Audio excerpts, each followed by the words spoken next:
I remember looking at some kind of statistic, but the vast majority of government workers do not vote for Donald Trump, and they also do not vote Republican, if I remember correctly. I don't remember the exact numbers, but when you think about that and you pair it up with that statement from Kamala Harris, and you look back on history, it just seems like we're about to repeat a lot of things that were egregious. Well, I think the important thing to remember, Chanel, is that this repression happens not when leaders say, hey, it's now time to repress our opponents. It's always done with a rationale that sounds good. I mean, remember, Adolf Hitler, of course, engineered the burning of the German Bundestag, the parliaments, or the Reichstag, I should say. And that became the rationale for repression. He was saving the democratic political system, so to speak, in Germany. And that's what he used to justify his repression. The Bolsheviks did the same thing. It's been done all throughout history. So what we have to realize is repression often comes in the form of protecting safety or protecting democracy. And whenever you see political figures use that kind of rhetoric, I get very nervous because now it becomes a justification or a rationale for taking undemocratic, unliberal, in the traditional sense, steps in order to repress your opponents. And that's what I think the real danger is here, the twisting of language and motives to justify repression of your political opponents. That's an excellent point. And yes, they always have a very twisted excuse for why all of this needs to happen. And I don't need to remind any of us about COVID-19 and all of the shenanigans they were able to pull under the guise of this is for the greater good. This is for the greater health of American and of the world. You'll kill people if you don't wear 2 layers of masks and get 3 boosters. That was not very long ago, and it seems eerily like that was almost like a trial run for some of the other things that could be down the pipeline. Yeah, and I mean, I think to add to that, you know, Elon Musk made this point in Pennsylvania, and I think it was a really important one. I mean, this all begins with the First Amendment. The attempt to suppress speech and to say that certain ideas should not be expressed, that's the first step, because you're trying to prevent people from participating in the marketplace of ideas. The whole purpose of the marketplace of ideas in the First Amendment is for people to try to ascertain what is going on, what is the truth.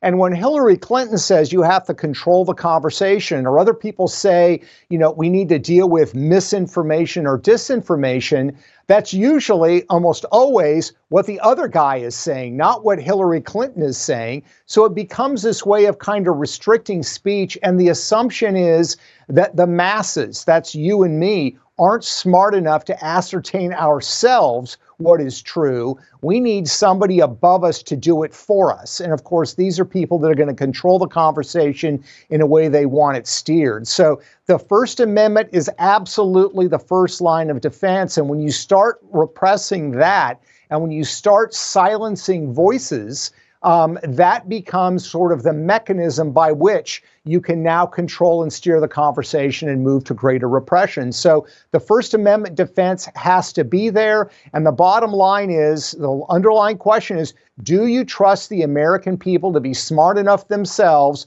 to decide what is true and what is not true? And unfortunately, there's a lot of people in Washington who think the average American is too stupid, too dumb, and that's why they want to control the flow of information for their own benefit. Oh, we heard John Kerry. You're exactly right. We heard John Kerry at the World Economic Forum talking about the obstacle that is the First Amendment for, rational, reasonable control of disinformation to take place. And when you hear them talk like this, you wonder, do they genuinely believe this, or is that just a guise they use in order to carry out what they see as this greater good? Frankly, it scares me when you think about these leaders. The last line of defense we have ultimately is the Supreme Court. Because at the lower level, if Kamala Harris, for example, takes the reins and she's swiping away with her pen, you can always challenge that at the court level. and the Supreme Court in our society is kind of the final word. We seem to have a very pro-free speech Supreme Court, but you never know.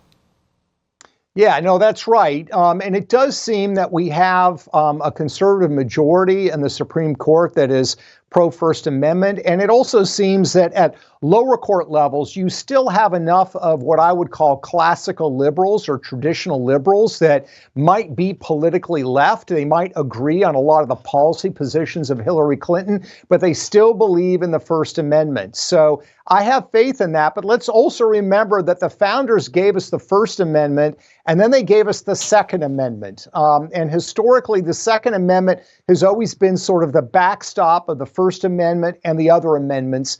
You know, God forbid that it would come to a circumstance where that would have to be employed in some way. But this is the genius of the founders. They didn't give us Second Amendment rights so we could go hunting.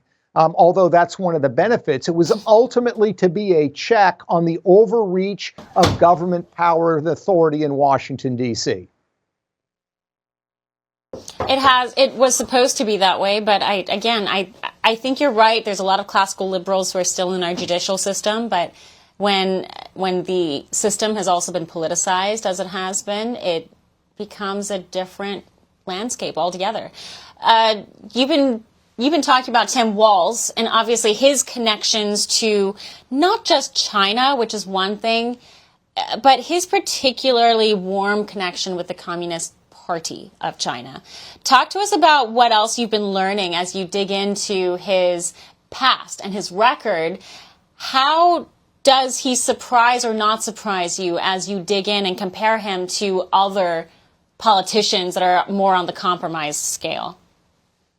It's a great question, Chanel. There's a couple of differences, and some of those differences I actually think make Walz a little bit more frightening. The first thing is that, you know, we've talked about the Bidens, you've covered the Bidens, the money they received from the Chinese and from other overseas entities. With the Bidens, it was very transactional. You know, you pay and you get to play. And China seems to fit that mold. And I believe that that gave Beijing leverage over the first family of the United States. Tim Walz does not seem to have received any money that we know of from the Chinese. But in a respect, you could argue his circumstance is worse because he is what they used to call during the Cold War a fellow traveler. A fellow traveler is somebody who's maybe not a member of the Communist Party, is not even necessarily a communist themselves, but they travel along. They think that communists are good guys and they have good goals and we need to be good friends. And that's kind of what you see with Tim Walz. He ideologically, when the students were going to these exchange programs in the 1990s, gave them ridiculous analysis of Chinese communism, saying that, you know, in the Chinese system, they share. That's why there's no poverty, unlike the American system where we don't share. Of course, there's lots of poverty in China. And of course, the sharing, I'll put that in quotation marks, is not voluntary. It's compulsory, which means it's not really sharing at all. So you have that kind of naivete. You have that defense of China on human rights. Whenever he brings up the human rights situation in China, he immediately pivots to the fact that we have had human rights situations in the United States in the past, even though there's absolutely no comparison between the two. He actually does. So that's the first thing that I think is disconcerting. The second thing is that he's really tried to lie about this. You know, he claimed that this exchange program where there was some 30 trips, that it was a Harvard-funded program. It was not a Harvard-funded program. It was a program that involved 2 Harvard graduates, but we now know that it was actually funded by the Chinese government. And my question would be, you knew that, why did you lie about it? And you wonder what else he's lying about. So there's that real concern about, you know, we don't know what we don't know. And he would certainly be the point person on China policy if Kamala Harris became president, simply because he had been there 30 times and he's had lots of relationships with Chinese front groups and others. That in and of itself would make it very, very disconcerting for him to be in that role.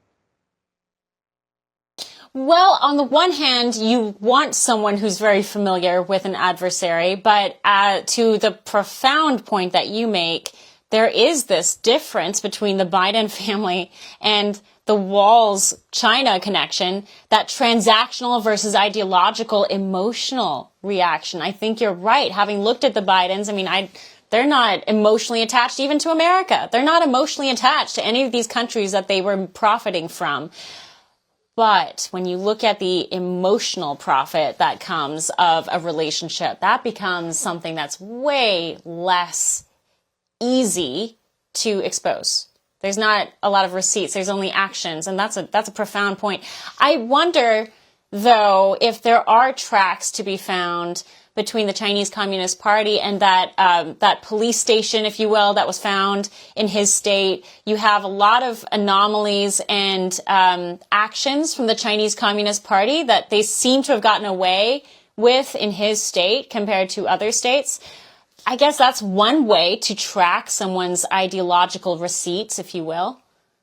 Yeah, no, I think you make a great point. I mean, look, he hasn't, served in a national security position in Washington, but as governor of Maine, there's certainly a lot of things to be concerned about. The police station you mentioned is absolutely one of them. These, of course, are these police stations that are run by United Front groups in cooperation with the CCP. They're designed to intimidate people in the United States, including American citizens who happen to be Chinese, to make sure they don't speak out against the CCP. There's 5 of them in the United States. One of those is in the Twin Cities. And the organization that is deemed to be behind that secret police station in the Twin Cities partners with a group called Minnesota Global that Tim Walz is very close to, and he's done nothing about it. Add to that the fact that Tim Walz, as the governor of Minnesota, is in charge of the Minnesota State Government Investment Board. This is where they invest pension fund money, for teachers, et cetera, in the state of Minnesota. In 2022, there was an article in CNBC that talked about how Minnesota was rapidly expanding its investments in mainland China. And of course, Walz is the chairman of that board, and he has a say.